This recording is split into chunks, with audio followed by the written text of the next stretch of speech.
Good morning, everybody. I have to say that this is starting to feel a little bit like Groundhog Day. And if that doesn't make sense, you need to watch the movie. Or you can just consider the immortal words of Yogi Berra, it's like deja vu all over again. 30 years ago this morning, a young man showed up here to begin a career he expected to last 3 to 4 years. Thankfully, I'm still here. Yes, I'm glad to be here and genuinely glad to be with all of you. The only thing better than seeing you here together is watching our students arrive next week. To begin with, I'm not sure if you read the letter I sent out with the agenda for this week, but I made sort of a boo-boo, so I wanted to acknowledge my mistake. I mentioned that all of us share some things in common. That wasn't the mistake. Rather than just saying we work together, I made it complicated and said that we all share the same logo and signature on our paychecks. Did you catch that? A few days later, I realized that we don't actually get paychecks and haven't for some time. So I guess technically we don't have that in common, but we do share an employer, a mission, a purpose, a plan, and a way of going about our business. Last week, the department chairs and instructional deans spent 2 days talking about what has been, what's to come, and how best to go forward. As a part of that, we went out to the challenge course together with Jeff Harmon and Christy Carpenter, mostly just to get better acquainted. I won't speak for everyone, but I had a great time there getting to know my teammates a little better. Scott Rogers and his staff did a great job working with us and reinforcing our guiding principles and how we want to go about our work. One of the activities in particular really resonated with me. Scott had divided us into 4 teams and presented us all with a problem to solve. At first, we huddled up in our groups, attempting to work things out for ourselves. We were teams, which implied competition. We wanted to win. So we were somewhat oblivious to the other 3 groups who were also discussing the problem we were to work out. But soon it became apparent that the 4 groups were imaginary and artificial. The only solution to the problem presented would require that everyone coordinate and execute the solution together. And conversely, if we didn't work together as a single team, then all of us would fail. We were all in it together, and we succeeded. I could spend a lot more time talking about this and all the ways that exercise is analogous to our organization, how we sometimes segregate ourselves into silos and fail to recognize the power and synergy of working as one rather than many, how each of us is a crucial and indispensable gear in the machine that fails if one cog is missing. But you get it. We're all in this together and together with our students. That's just another thing we all have in common. What is at the heart of our common purpose is this relentless pursuit of the success of our students. From the moment we first make contact through to the day they graduate or complete their personal goals, whatever they might be. We tend to think that this primarily happens in our classrooms and labs. But it is important to remember that our students don't magically appear in classes, then vanish immediately after. They walk down sidewalks and halls. They stand in line. They eat and drink, and some sleep. They buy books and soda and espresso, play video games, and check their Snapchat account. And in case you hadn't noticed, they almost never check their email or answer their phone. They agonize over whether or not they should be here and what they'll do next. They have an experience here made up of a mind-boggling number of personal interactions with all of us. Their CSI experience is defined by these interactions, and each one is a learning moment. Which brings us to our theme for this week and this year: everybody is an educator. Make the connection. As unique individuals with unique responsibilities, each of us has a role to play in the educational lives of our students. Just one more thing we have in common: this opportunity to make a difference just as all of you can likely point to a person or an interaction in your life that made a permanent impact.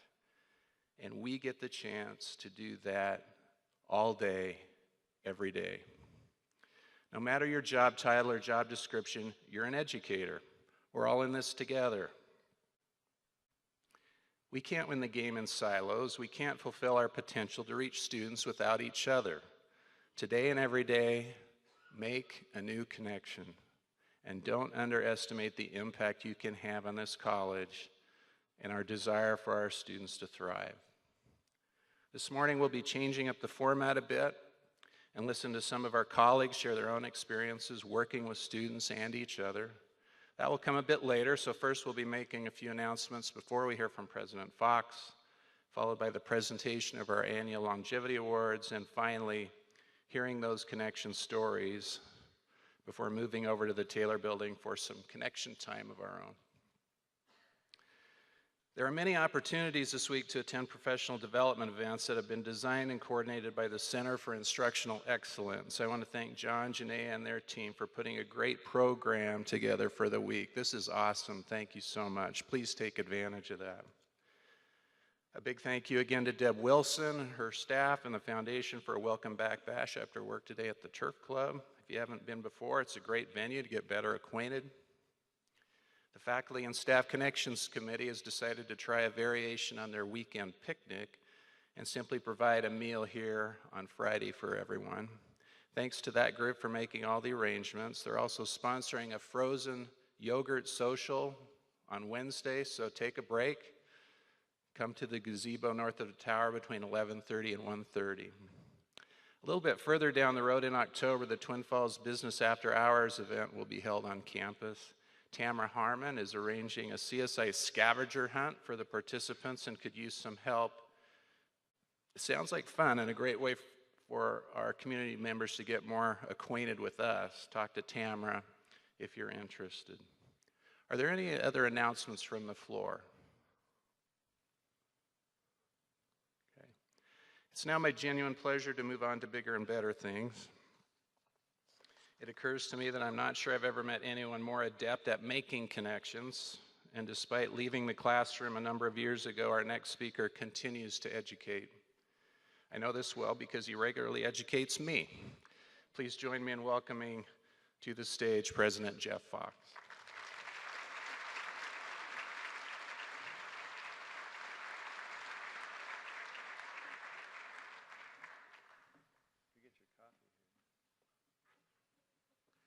Good morning. Get that down to a manageable level.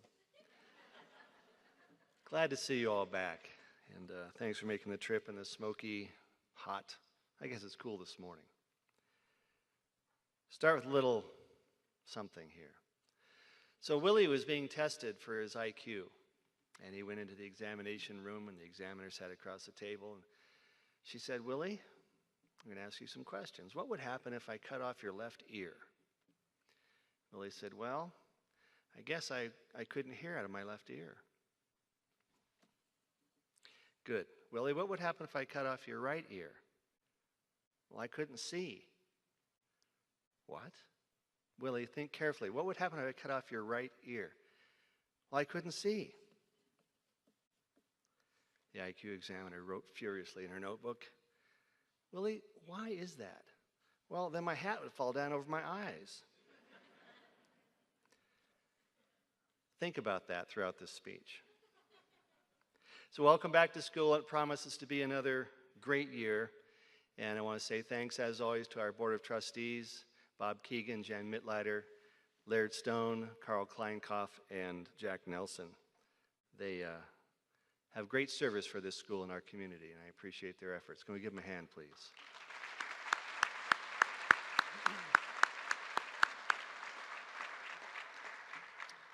I'm excited by what we're doing at all levels, and I'd speak of a couple matters, first of which is perception of the times. It seems that every time I pick up a newspaper or see a broadcast or check into the online world of news, stories that seem frightening or negative outnumber the positive ones significantly. In the July 23, 2018 issue of The New Yorker, there's an article by Joshua Rothman entitled, Are things getting better or worse? Why assessing the state of the world is harder than it sounds. Rothman writes, when social scientists write about life expectancy, educational attainment, nutrition, crime, they often use the abbreviation QOL for quality of life. They use SWB to refer to subjective well-being, the more elusive phenomena of happiness, fulfillment, and life satisfaction. In Citizen Kane, Orson Welles' media tycoon enjoys a high QOL and a low SWB. He is healthy, wealthy, and unhappy. The question is whether what befalls individuals might also befall societies. If so, life could be getting much better objectively on the social scale without getting all that much better subjectively on the individual scale. Rothman examines various viewpoints throughout the article, a broad and fascinating discussion, and we are surrounded by adverse forces in higher education, politics, budget, funding riddles, shifting demographic and enrollment trends, to name a few. And so we may feel as though we may feel things are not as good as they might be. In other words, we have a high quality of life, but a moderate sense of well-being. Like Charles Foster Kane, we are healthy, solvent, engaged in our mission of education and service, and while not exactly unhappy, we are challenged by the buffeting winds of politics, funding, and other external sources, which give us pause, make us uneasy at times even afraid. While we may be merely satisfied with our quality of life, I suggest something a bit different. That it's a good thing to have a high quality of life and a skeptical sense of well-being. Rothman ends with a phrase which stands as comment on our own quality of life and sense of well-being here at CSI. Quote, the spirit of progress is also the spirit of discontent, unquote. If we are content with the status quo, there is little impetus to change. And without change, we are complacent, lulled into inaction by perceived lack of need of challenge and improvement. So keeping that in mind, let me share some QOL, quality of life measures. As I prepared for today's address, I asked a few folks across campus for a summary of this last year. Here's just a partial tip of the iceberg list. I know I'm not covering all the great successes we had, but I did want to shout out a few. So, in no particular order, CSI IPED's 150% graduation rate increased from 21 to 26%. There's a 96% placement for our CTE programs. Average credits at graduation have dropped from 77 to 71 over the past 4 years. We had a positive and successful mid-cycle visit from the Northwest Commission on Colleges and Universities. Every athletic program posted a team GPA of over 3.1, and most of them over 3.3.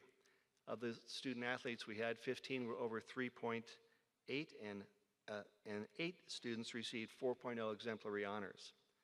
Every CSI athletic program, except women's basketball, which went last year, went to nationals this year. Volleyball finished second in the nation. Men's basketball, second in the nation. Baseball, third in the nation. Softball, seventh in the nation. Rodeo placed at the top levels, and cross country yielded a championship runner, Eric Fitzpatrick. The State Board of Education granted CSI's first technical bachelor's degree in food processing and manufacturing.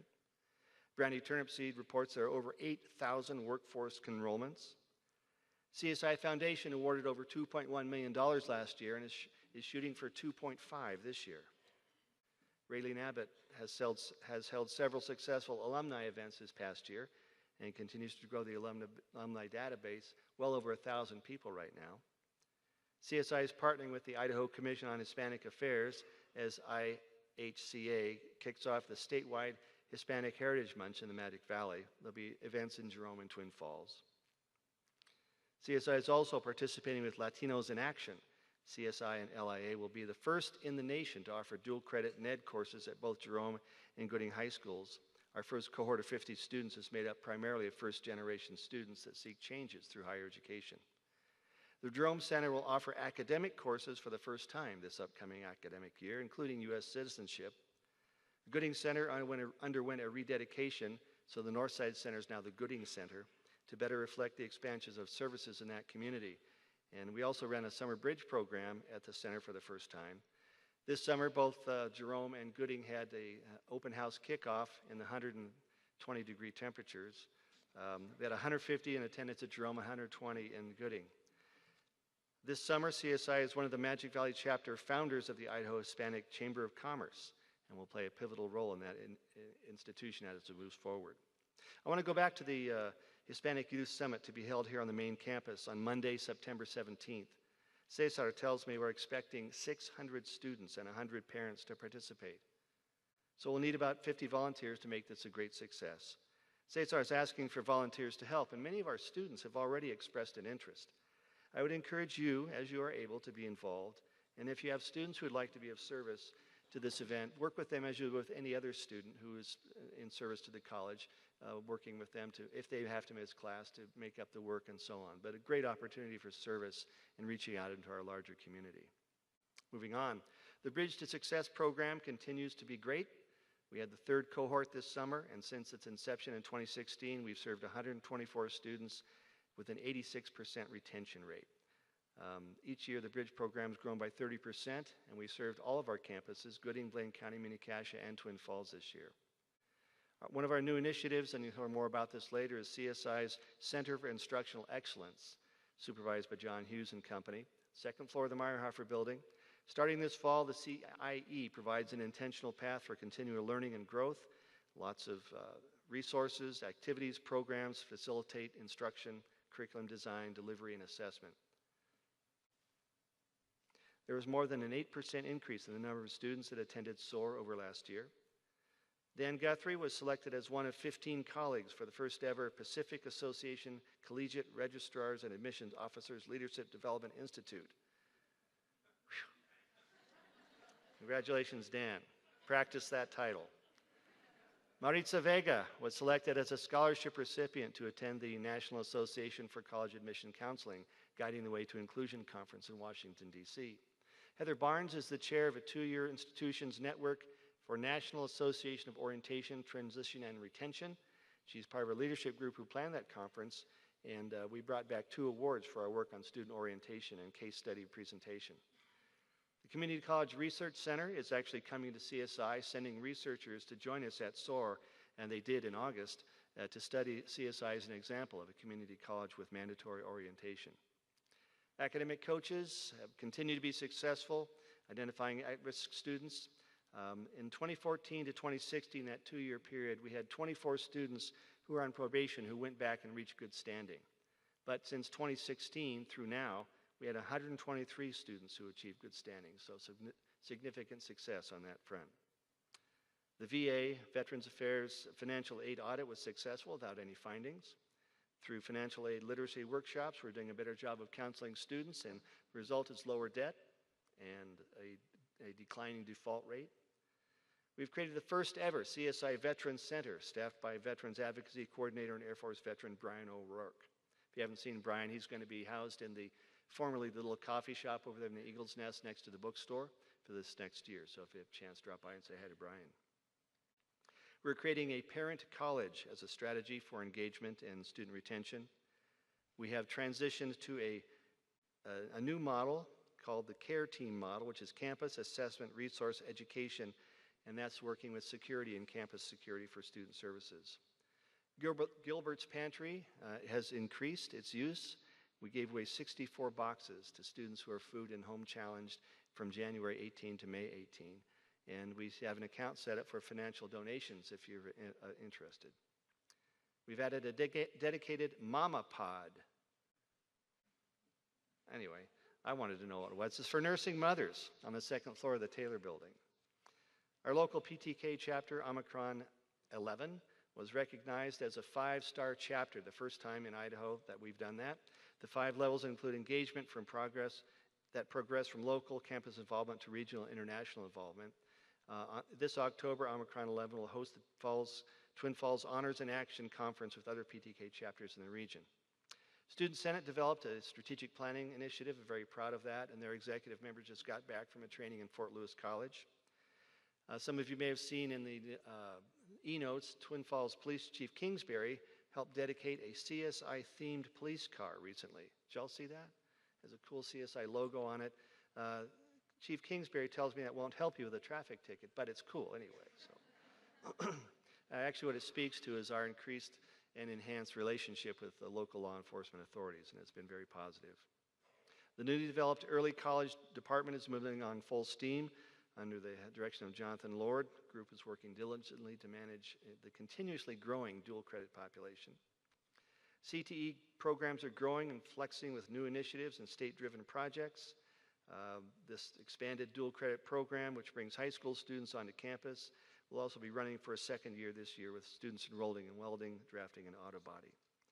Under the supervision of Amy Deutsch, Jan Simpkin, and Randy Smith, CSI Idaho Embry students won first place in the Embry Scholars category and third place in the Embry Interns category. Another quality of life opportunity is creation and innovation. So I'm going to take a bit of a pause here to talk about the Innovation Circle grants. Since 2014, the Innovation Circle grants and Focused Innovation Circle grants have involved creative efforts from nearly 30 faculty who, together in groups of 4 or 5, have created thought and generated ideas. Among the funded project titles are Amphitheater Concept, The Iliad in Literature, Music, and Art, Frost Property Analysis, Mech Tech Robot. Have y'all seen that over in the welding area? It's scary. Service learning, instructional maker, thinker, space design, engaged learning communities, online learning. So this year, I'm going to be sending out a request for proposals generating ideas on health and wellness, healthcare, health insurance design. Healthcare costs alone suggest these to be topics of interest, but perhaps the more important aspect is how we view our health. CSI's wellness projects are excellent and provide access and awareness information on so many levels. We are the envy of many schools for our health and wellness programs here on campus, and that's not what I'm talking about here. Really, since President Beck, we've had kind of a campus awareness of our wellness initiatives, and I think that's the glide path that's generated this. The Innovation Circle grants are meant to step into areas on the fringes of healthcare and in the future. For instance, one grant might entertain health benefit design and exploration of the mechanisms involved in how we as a community can affect cost and results. Another might focus on death and dying. How long do you want to live? 100? What is healthy aging? How do you want to die? End of life care costs are the leading cause of bankruptcy in this nation. Another might be looking into the blue zone concepts for healthy community living. These are a few of the possibilities. I'll announce out the request of proposals within the next few weeks. Be thinking. So now that we've examined quality of life and some pieces of that, let me move to a challenge. Is education about training, specific skills and certifications, ability to learn, broad acquired knowledge, reflective and critical thinking, civility, citizenship, service above self? Exactly how do we define an educated person? Whatever your answer is, consider how we can best educate people through the continuum of life, from cradle to grave, from voting age to working age to retirement. So in this context, how can education best occur? Elementary and secondary school is free and open to everybody, indeed required. And post-secondary remains optional. It's not required except that it leads to some professional opportunity. For example, if you want to be a nurse, you have to go through a program which gets you to certification. If we accept the utility of higher education and the notion that at some point one's education leads to employment, there are differing views as to what an education should be. One expectation is, as I've mentioned before, transactional in nature, sort of a quid pro quo. Money, tuition, and time, study, in exchange for a certificate of skill and competency, a degree. In other words, proponents of this viewpoint might say we have to get more kids into the trades, practical and applied education that serves a workforce need.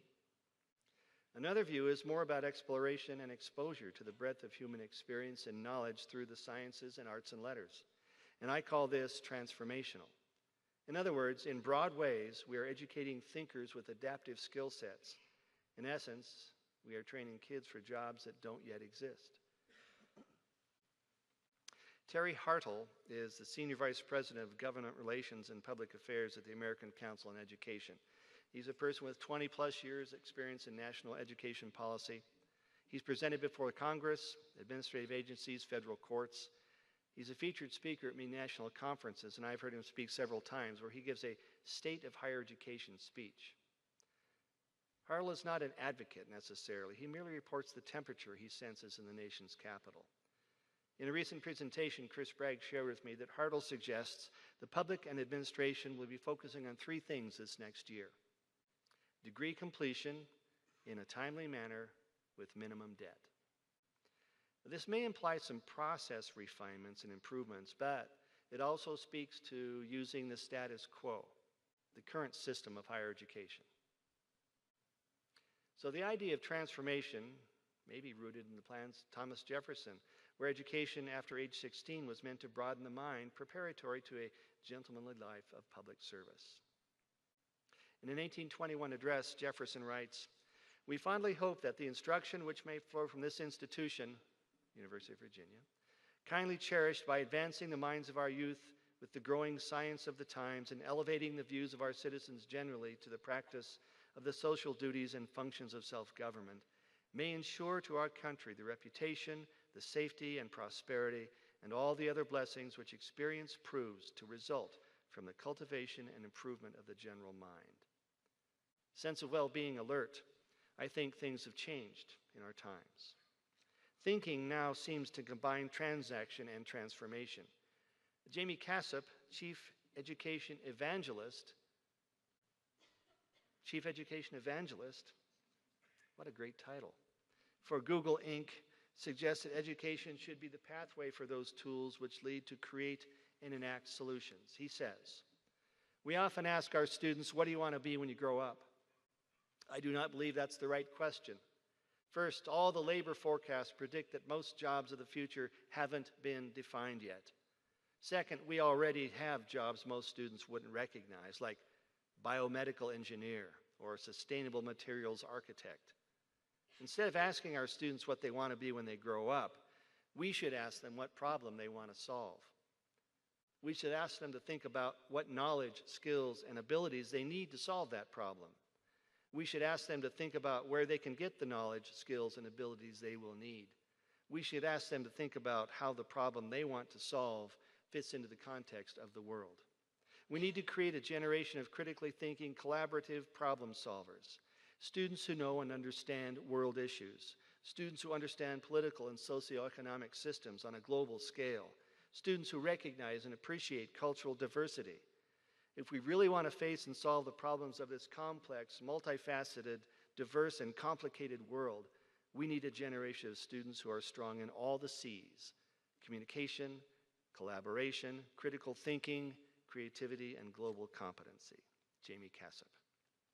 So I'd add a personal story about our son, Tim. Tim graduated from Twin Falls High School and eventually graduated from the, I say eventually, but he did, graduated from the University of Montana at Missoula with his bachelor's degree in art. For more than 5 years, Tim lived the life of a starving artist. He lived and worked in Missoula at a series of part-time jobs, attempted to ply his craft, a labor of love, not enough to regularly put bread on the table. So he decided to go to computer coding school and spent 3 months of intensive training in that area. After completing the course, he interviewed a couple of times and eventually got a call back, and then a second interview, followed a third by a third. And the last interview was with the CEO of the company, and Tim called to tell me about it. He said it lasted an hour. Not once did the CEO ask Tim about coding. He wanted to know about art. How did you think about art? What was the function of art? How do you come up with ideas for your paintings? What do you do when you think about a message? How do you develop reality through painting? What does it suggest? And they had a great conversation, and at the end of that hour, Tim was offered the job. So, I guess we could add to Cassop's list of jobs designated for the future, coding artist. So implied here in this story and in Cassop's message is an education that is undefined by our standard curricula or certificates and degrees. And that is a challenge to higher education to reinvent its purpose and process. It also connects with Hartle's observations earlier. Higher education in general must change. So looking to both Hartle and Cassop, Education must be affordable, accessible, and simultaneously broad and specific, at once grounded in the present and also touching tomorrow. As Rothman posits, our spirit of progress brings us the spirit of discontent, and that tension, that pain point, that head scratching for the answer is what we do. We seek improvement, we seek relevance, we seek that future. So, here we begin another year, a mixture of progress and discontent. But underpinning this is the great shared and striving hope we all have to make a difference in our students' lives, the connection from today to tomorrow. Our discontent is that sometimes frustrating yet exhilarating puzzlement over how to keep improving. So if you were starting over, what would you like to be? Education evangelist, coding artist, biomedical engineer, sustainable materials architect, visual and oral amazement designer, health connections specialist, quantum musician? I made that up. The list is endless. As we think about cost, completion, and timeliness, as we consider what problems we seek to solve, I challenge you this year also to think of what we should do to inspire our students to think of next. I challenge you to help them consider what problem they will solve and how it might be addressed. The student we help them create is not theirs alone, after all. It belongs to all of us. Have a great semester. Thank you.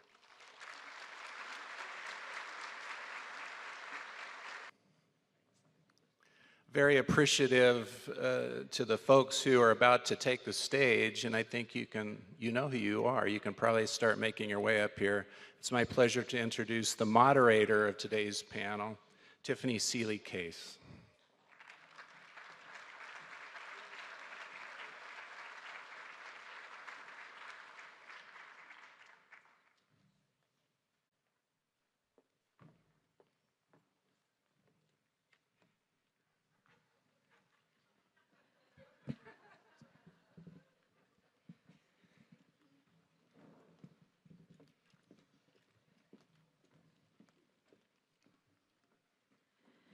Good morning. I am thrilled to be here today to introduce a group of people to you that embodies Dr. Schwartz's commitment and our commitment to the idea that everyone is an educator, that all of us here, regardless of our official job titles or office location or what it says on our business cards, are here to help students achieve educational objectives. And as we started to talk about who would best be a fantastic keynote speaker to offer up that kind of message, it occurred to us in very short order that the best people to talk about that important message are the people that we have right here on campus. We have amazing people that every day are committed to the idea that all of us interact with students, all of us make a difference in students' lives, all of us are truly at our core educators. And the wonderful group of people that is joining me on stage today really exemplify that idea. So I'd like to introduce them to you at this time.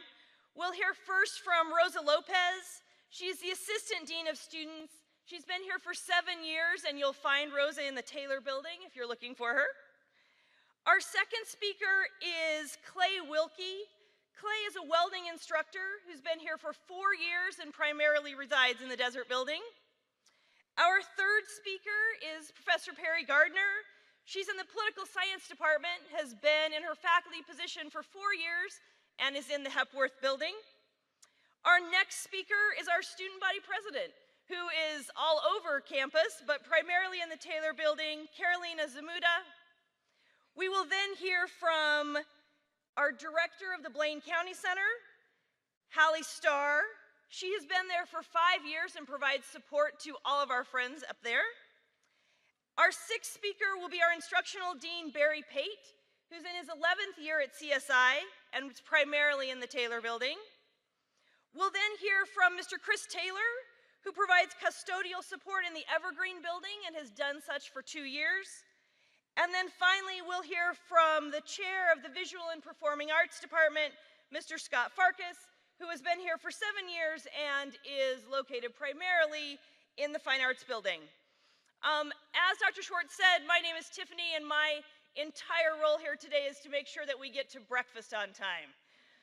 So when I'm teaching classes, I'm teaching in the communication department, which means that I am an official time limit enforcer. That is what I do professionally. So I will make sure that happens and that we make it to breakfast on time. But first, I'll turn the time over to Rosa to begin. How's everybody doing this morning? So the individual I'm going to talk about is McKinley Howard. She was 17 years old when she graduated from CSI and Cary High School, thanks to dual credit. She was involved in it as an ambassador. That's how I met her. And she was also involved in the physical or outdoor rec club and honors. Brian, if you're here, you know who I'm talking about. She actually skipped the 8th grade when she was in high school, and then she started here, finishing her last year of her associate's degree. McKinley was an overachiever in many ways. She took more than 15 credits while she was here, and she finished with a 4.0 GPA. McKinley is now, in the summer, she went to Austria, and she's back, and she has actually transferred to Florida International University. And she has done so much stuff based on her leadership experience here as an ambassador. She's currently involved in AlphaCon in Florida International University, and she's gotten multiple internships, all because of her involvement here on campus. And she heavily thanks CSI and her instructors and me and everybody else that helped her succeed while she was here at the College of Southern Idaho.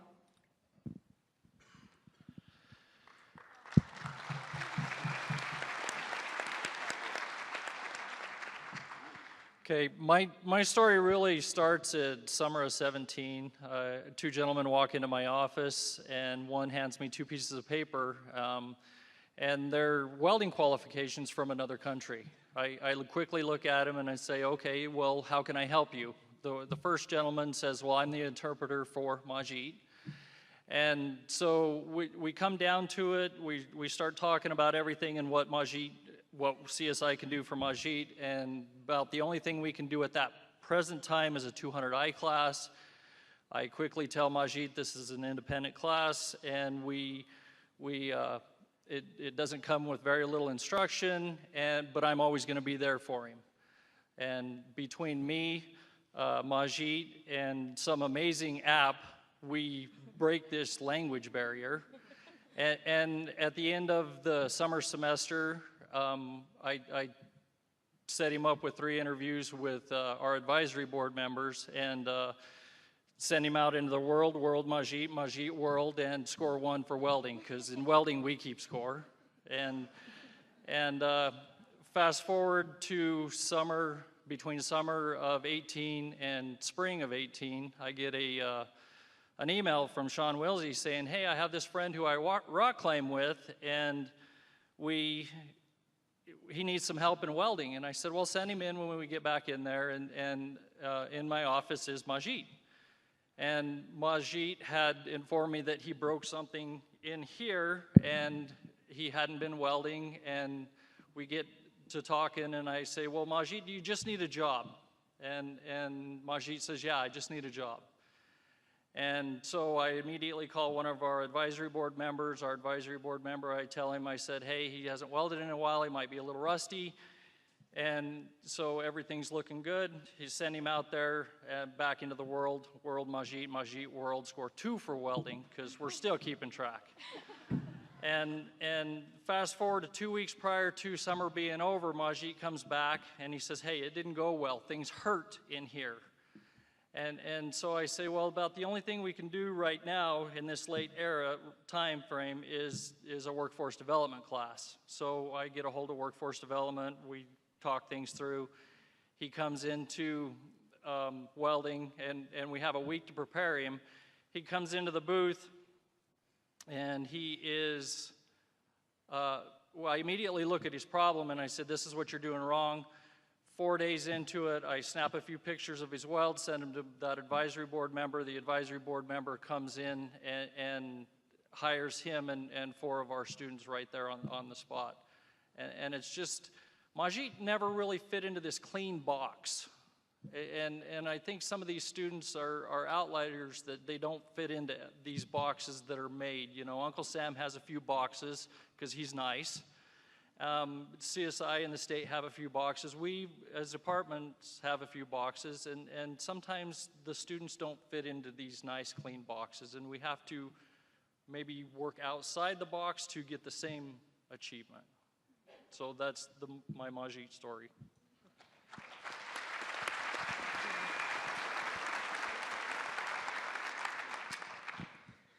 So when I was reflecting on a story of a student, or maybe students to tell where I've had exceptional interactions or they've gone on to big success, I was torn between thinking about students that I mainly have in my classroom setting and students that maybe never take a class from me. Sometimes I can convince them because they like me enough in student organizations. But students that I interact with in extracurricular activities or in other things on campus. And as much as I love my time in the classroom, it's what brings me here, really my most impactful student interactions are students that don't come to my classroom necessarily, but I interact with them on campus or in the community. And so I just want to talk a little bit about one of those students. Maybe some of you have had her in class, Nura Sorga, who's now at Boise State University. For 2 years, basically every morning, I picked Nuru up and took her to school and brought her home because she was an international student. She doesn't have a driver's license. Actually, that's the case for a fair amount of students that I take to activities or sometimes bring to school. I have a lot of sympathy for that because I didn't drive until I was 26 years old and moved back to Idaho. And this is not a walking-friendly town, right? Not only is it not safe, but like people give you weird looks if you walk in this town. So, and it's hot and or it's cold and people are crazy. So she actually lived in my neighborhood, I found out, and I was like, let me take you to school. And I was telling Rosa this morning, I missed that interaction so much. I need to find a new student to adopt to take to school because it was just such an amazing insight into so many things going on campus. You know, she had a campus job. She attended all these classes with faculty that I didn't know that well. She was in different clubs on campus. And so every morning and afternoon or evening, to have that, she'd wait till like 9:30 at night for me to take her home after my night class on Tuesdays. Poor thing. But, you know, to get that insight into what students are going through every morning, every afternoon, and to be able to problem solve on issues she's having on campus was so huge for me. It was really insightful. And that's even though some of you probably know both my brother and my mom are CSI graduates. But this still was a more impactful and insightful experience for me to have a student with me each morning going to class. Nuru is now at Boise State doing awesome there. I've been up to visit her a few times. But it's just one example of so many students that I interact with outside the classroom, and that really ends up being the most significant relationships that I have with them.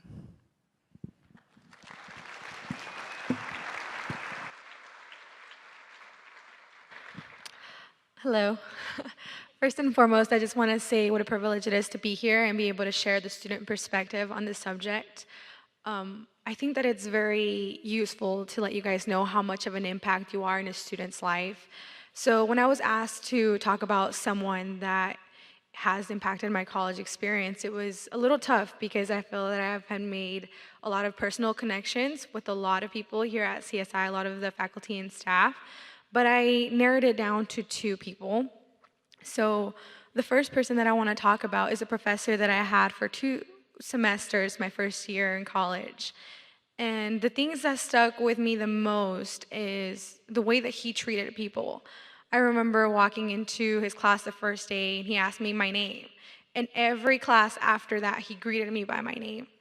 And I also felt that he took interest in my life outside of class. He found out that I was on the debate team and that I was in Senate. And so when I would go to his class, he would ask me about how my debate had gone, how my debate tournament, if I had placed, or how Senate was going for me. And I felt really appreciated. I felt that he cared about me more than just his class, me failing or passing his class. And I felt like I developed a personal connection with him. And I saw that he really tried to build these personal connections with all of his students and even other coworkers of his. I would see him in the hall, always just greeting everyone and having such a positive attitude towards everything. And it was something that I looked forward to. If I was having a bad day, I would look forward to his class because I knew that that energy was contagious. And the professor that I'm talking about is Mike Pohanka. He is just such a positive energy, and everywhere that I hear his name, people are always saying very positive things. So that was the first person that I wanted to talk about. The second person that I wanted to talk about is Jasmine Lopez. She's in the Office of Student Affairs. She has been a lot of help for me here in college. It was actually a big struggle for me to come to college. In traditional Mexican tradition, women aren't usually encouraged to go to college. And so for me to be able to attend college, it's a very big milestone for me.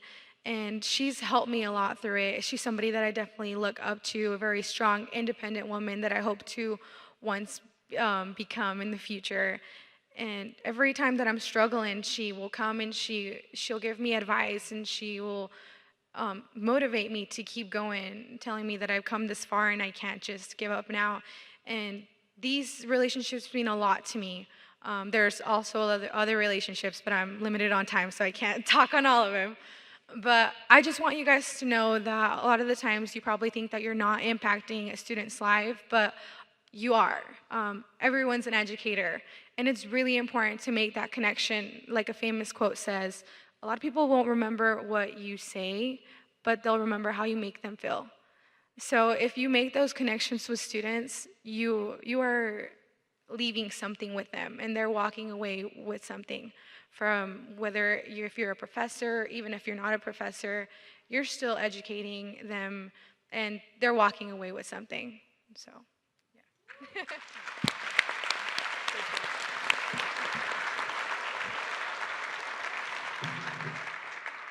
Hi, so I'm Hallie, and I have two functions, I feel like, at the Blaine County Center. I'm there as the director, and I also teach one communications class, usually a semester, so I'm a timekeeper also.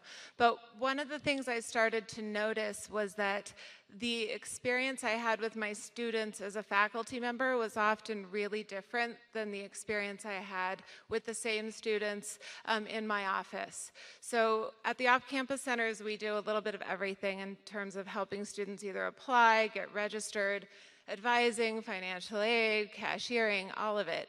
So we see students in these many different lights and different capacities. And what struck me was that I would have incredibly strong students in the classroom that were academically just thriving. And then I would see them in my office, and it was like, well, there's a disconnect. Like, you can't seem to get a form in on time. You can't seem to pay your tuition on time. Like, what's going on here? And conversely, I would see students in my office that seemed like they had everything together, and they, were completely organized. They knew exactly what they were supposed to do. And then they'd get into the classroom, and it was just kind of this disorganized, little bit of chaos, never being able to get anything in on time. And what really struck me was that I had my own blind spots, and I was seeing students the way that I expected them to be in certain places. And I really started to think about it, and what really came to me was that our students often come with so many challenges that we don't see depending on the experience that we have with them. And so as a faculty member, I was seeing this one side, and as the director of an off-campus center, I was seeing another side.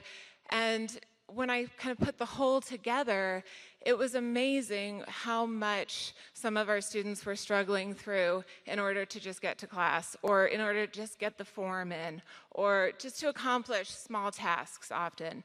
And students who looked like they were excelling were often doing it just barely making it. So without taking up too much time, I just really want to reach out to everyone and echo exactly what you said. I think that it's so important that we all understand that we, in every capacity, we can make a huge difference. And it can often be a little bit frustrating when we can't put the whole picture together of why is this student not doing this, or why does this seem to be an issue. And it's because it's hard. And being a student and being an adult and facing many of the challenges that our students are facing, it's really hard. I have two quick anecdotes about students that I wanted to share with you this just happened in the last week.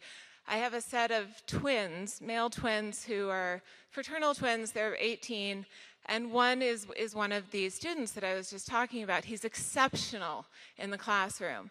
And he's just kind of a mess, though, in the office. You know, he just can't get it together.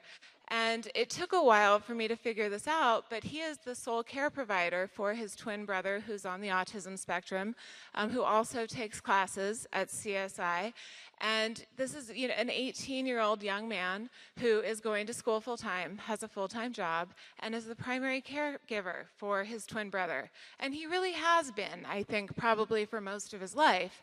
And once I put that whole piece together, it's like, gosh, you just need someone to help you out with a couple things. Like, let's call the bank. Let's find out why your checking account is frozen. Let's do this. Let's do that. Just, you know, and it takes a couple hours, and you sit there and you're like, but at the end of the day, here are these two students then that are in class. They're both exceptionally smart and so capable, and they just needed a little bit more help. So as the mother of a daughter who is leaving on Wednesday to start her own life, my sincere hope is that everyone she comes across just takes a minute to pause and think and wonder what maybe she needs to get her through the day. So thanks, everybody.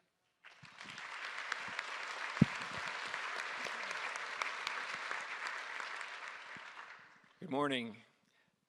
This summer we had an opportunity, some of us in this room, to interview some candidates for a faculty position, and one of the candidates spoke quite a bit about this concept they called trajectory.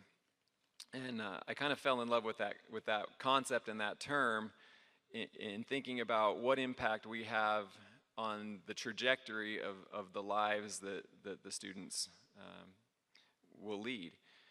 And it's significant, and I really think as a teacher, for me, that has been the most meaningful thing that I've been able to be a part of, to be able to impact very positively someone's life. And just real quickly, two examples of that. One of them, a young man by the name of Jared, came to me when he was a junior in high school at one of our open house events that we were hosting in the ag department. And after it was over, he came up and introduced himself, and he asked me some question that I kind of ignored, but it was about, if I breed this pig to that pig, what am I going to get? And I didn't have any idea. I'm not a pig guy. And so I just sort of set it aside. Obviously an intelligent young man and somebody who had some good ideas and wanted to learn. Well, he showed up on campus a couple years later, and continue that education, and always asked me those kinds of questions that I just couldn't answer those questions. And he, at one point, we were talking, and I said, you know, Jared, you just need to go get a PhD. Your mind is the mind of a PhD and a researcher, and you need to go do that. And that was it. We never talked again about it until he had transferred to Kansas State and finished his bachelor's degree. And then at one point, he sent me an email and said, do you remember that time when you said I should get a PhD? And I did. And he said, well, can you write me a letter of recommendation, because I'm gonna go to grad school. And so now he finished his master's degree, and now he's in the Midwest still working on a PhD in pig genetics. So he can answer his own questions. And I really don't envy his major professor, but I do think that I planted a seed. I'm not saying he wouldn't have done that without that seed, but I think that I had an influence on his trajectory, and it came through getting to know him and understanding him and what his interests were, and giving him a little bit of guidance in a timely way. The other example is another young man who I knew in high school. came to us. Honestly, he could have gone anywhere in the world. He was super bright, is a super bright young man, had a super good GPA, and had all kinds of extracurricular activities that he'd participated in.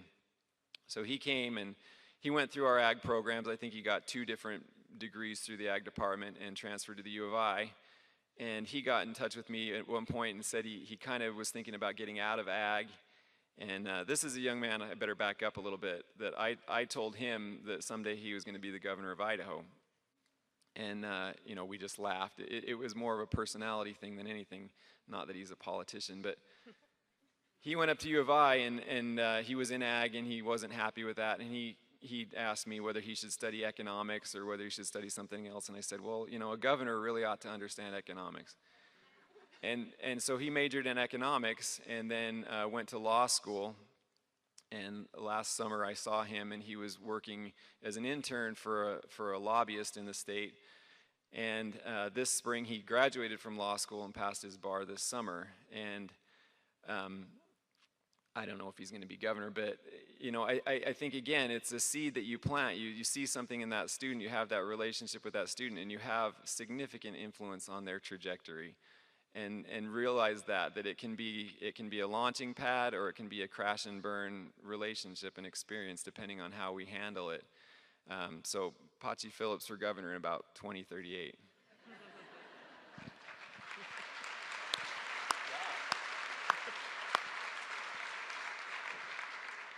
We're almost done. Once again, my name's Chris, and I'm the one of the custodians here at CSI. I've had an opportunity to fill a number of roles, including instructional safety aide at Idaho State University. I've seen a number of people be able to start programs, go through the trials and tribulations, suffer, thinking that it's never going to end, to finally get at the other side and become a very successful person.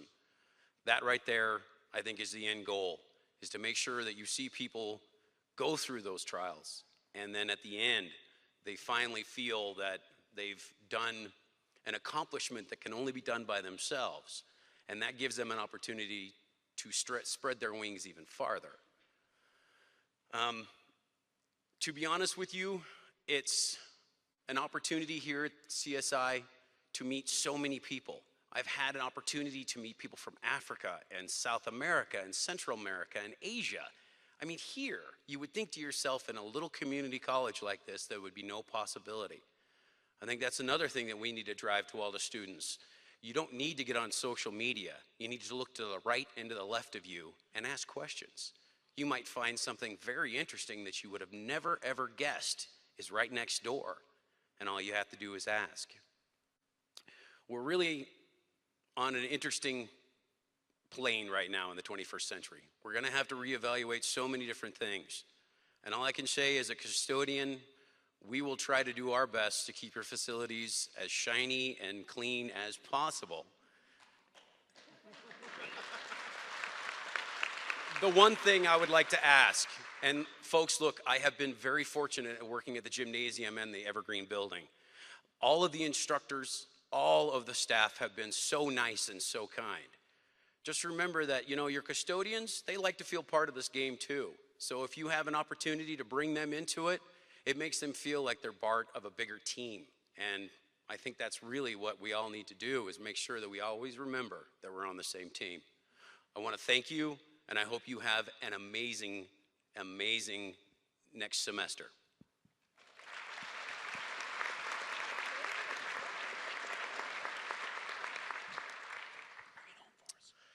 Well, I think if we all took 1 second right now and closed our eyes, or didn't, and were asked to think a little deeply about 5 minutes to talk about an inspirational student story, we could all come up with one pretty quickly, and then another, and then another, and another. And they fall into a few categories. We hear the stories about the rock stars who are going to become governor. And we hear the stories about the students who come to us without shoes and without clothes and no money, and they never learned how to read, and all of a sudden they're going on to get doctorates and things, and that's incredible. And when Tiffany first asked me to think about my student story, actually we were in a meeting with many of the people on this panel, and I had a notebook, and I have to admit I don't remember much about the meeting because I wrote probably 18 stories down during that first meeting, and I started zeroing in on this concept of what do I want to be when I grow up, and a cohort of students who came through my program all at about the same time and who got here unexpectedly and who are all rock stars and are all doing great things in their own way right now. And then I woke up in the middle of the night last night and realized that wasn't the story I could tell. So probably to the dismay of our communications professor down here, I'm going to call an audible. So I was thinking about my very first semester teaching NED 101.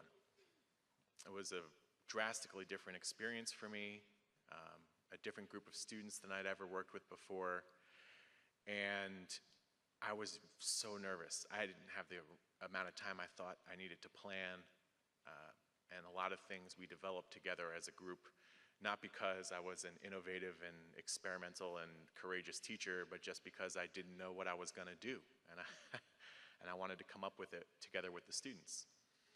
So we had a great time, we learned a lot, and I remember this one student in my class. She was from Tanzania, and she was a refugee, originally relocated to Boise. And she did well in class. She picked up, it's a drumming class, you should all come take it sometime, it's a lot of fun. She picked up the drumming quicker than most of her peers, and when she spoke, she said brilliant things, though she didn't always speak. And she missed class a lot, like maybe once a week. And another time a week, maybe she was late. And maybe on the third session for the week, she was real quiet or had an attitude or something, but was a fine student. I mean, really, I didn't particularly look forward to having her around. I didn't particularly look forward to not having her around. She was a fine student. And at the end of the semester, we've done all this work, and it's time to put grades. And since I did not want to be on Dr. McFarland's naughty list, I had to come up with how I was going to assign them, and so I decided we would, as we had done the rest of the semester, figure this out as a group. And we talked about what the grading process should be as a big group, and then decided we would meet one-on-one to talk through what we had learned this semester and where things had gone, and maybe what each student's individual grade might be. And as this student walked into my office, I remember preparing for the meeting, and in my mind, she had a C. She was fine. And she brought in a reflection paper, and I read it, and it said, I was ready to walk out of college on the first day here. I looked around, and I saw no one who looked like me. I saw no one who shared my experience. I walked into my West African drumming class and saw a white professor. And I was ready to leave. She was looking for home, she was looking for comfort, and it wasn't here. And I started asking her about that, and we got to talking about her family and how her family outwardly tells her it's a waste of money for women to go to school. You don't invest in a woman's brain because she can't learn anything. And the reason she was coming to Twin Falls instead of staying in Boise is because she felt if she stayed in Boise, her father would show up and try and block her from going to school. This is where she felt she could get to school unimpeded. And it was really tough for her because every week she was expected to go home and do laundry and cook for the family and provide meals for her brothers and her father and clean the house, and if that started to fall by the wayside, there was going to be consequences. So she had to go home and inevitably hear these same messages. I don't know why you're going to school. I don't know why you're wasting your time in that. And so I asked her, I said, why are you going to school? And she said, because I don't believe that I can. But here I am at the end of the semester. I made it. And I'm enrolled in classes for next semester. And no matter what grades I get, no matter how well or how poorly I do, I made it through a semester of college, which means I can do that. And I'm going to try again next semester and see if I can do another one. And that's my accomplishment. Well, we can talk all we want about content and things, but to me, that's not a C. That's a pretty major life accomplishment. And the reason I'm reflecting on that story this morning is because she wasn't a student that I thought that much about during the semester. We all have the students who obviously come from really difficult circumstances that we recognize from day one that we need to reach down and pull them through this thing with all of our strength. And we all have the students who come to us who obviously have gifts and are going to go on to become the governor and be rock stars. And my plea is to think about the students in the middle, the bulk of our students who are fine, who are here, who are getting through it. And for them, they're not the middle of a pack. It's their own life experience, it's their own difficulty, their own toil, and they have great things to contribute to, and we have great impact to offer them whether we realize it or not. So that's what I'm thinking about this morning.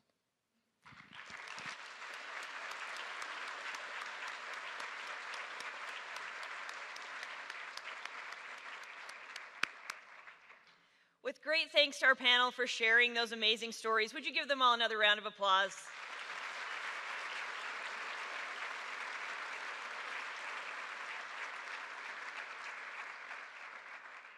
And adding to that thanks, if you'll please give a round of applause to Shauna Parsons and Don Wendland, who put together all of the rest of it for us, and we appreciate that.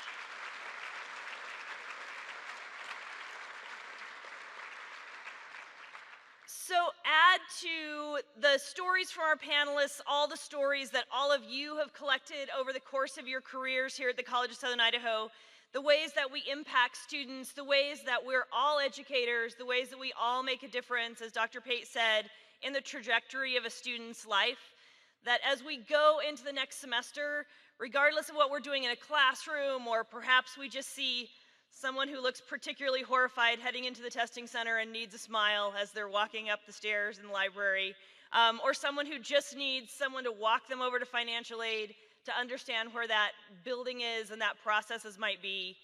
If you would please just take a moment to really internalize the idea that we all bring to this situation, the qualities inherent in a positive educator that creates a positive environment for all of our students. That's our wish for all of you. We wish you a fantastic semester, and we know that you're ready for breakfast, so we are ready to head over to the Taylor Building. Have a wonderful day.